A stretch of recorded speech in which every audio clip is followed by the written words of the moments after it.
Okay, well, we were all hooked up. I think it's time to put your skills to the test and start driving. All right. Okay, let's start by putting the vehicle in drive. Okay. And then we need to disengage our parking brake. Yep.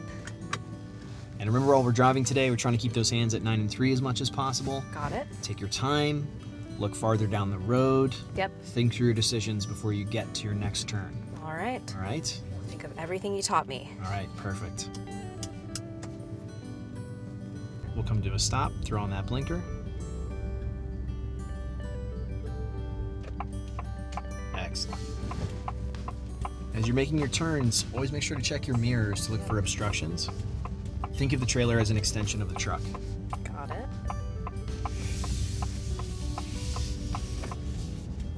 Okay. Slowly getting the hang of it.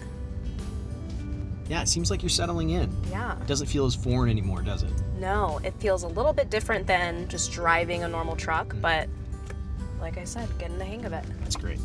Great job. Let's go ahead and accelerate a little bit towards those cones. It is important to note that the weight of the trailer and how much we have in it will dramatically affect what you feel from behind the wheel. So right now we have a dual axle trailer with a small load in the back. If we were to have the maximum amount of weight available, and if we were to have no weight, you'd be feeling two different sensations. So getting used to your trailer takes time. Yeah. The best thing you can do is take it out for a drive with different size loads and get used to what it does. Got it. So it's interesting that with different size loads, it'll feel a little bit different. Yeah, absolutely. Nice. Think of it like a pickup truck bed with 1,000 pounds in the bed of an F-150. It feels a little bit different than if you have 0 pounds in the bed of the F-150. It might just be how it rides, might be how it responds, might be how fast it accelerates or how quickly it brakes. The more you do this, the more it's going to become second nature. Yeah. Autumn, I assume as a Detroit resident that you've driven in snow before. Oh yes, I have plenty of times. So you know when driving in the wintertime, whether there's snow, ice, or even just a little bit of rain, that you should always try and take a little bit longer to do something from behind the wheel. Yep. So it'll take longer to brake sometimes, it'll take a little bit longer to accelerate, maybe you plan a little bit more ahead to make a turn.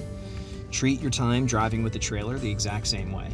You always want to be thinking about 3 steps ahead whenever you have the opportunity to.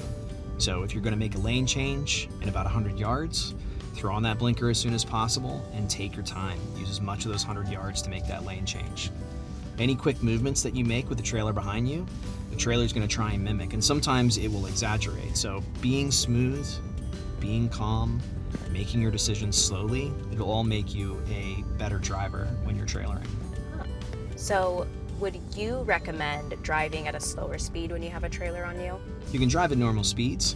Just try to anticipate when you might need to slow down before the rest of the traffic in front of you. Because while a car not towing a trailer can stop very quickly, it might take us a little bit longer. Got it. That makes sense. So it's the end of the day, Autumn. You've done a great job. I've seen so much improvement in how your confidence is showing while towing and your driving. I want to see if we can cap it off with a really impressive parking job.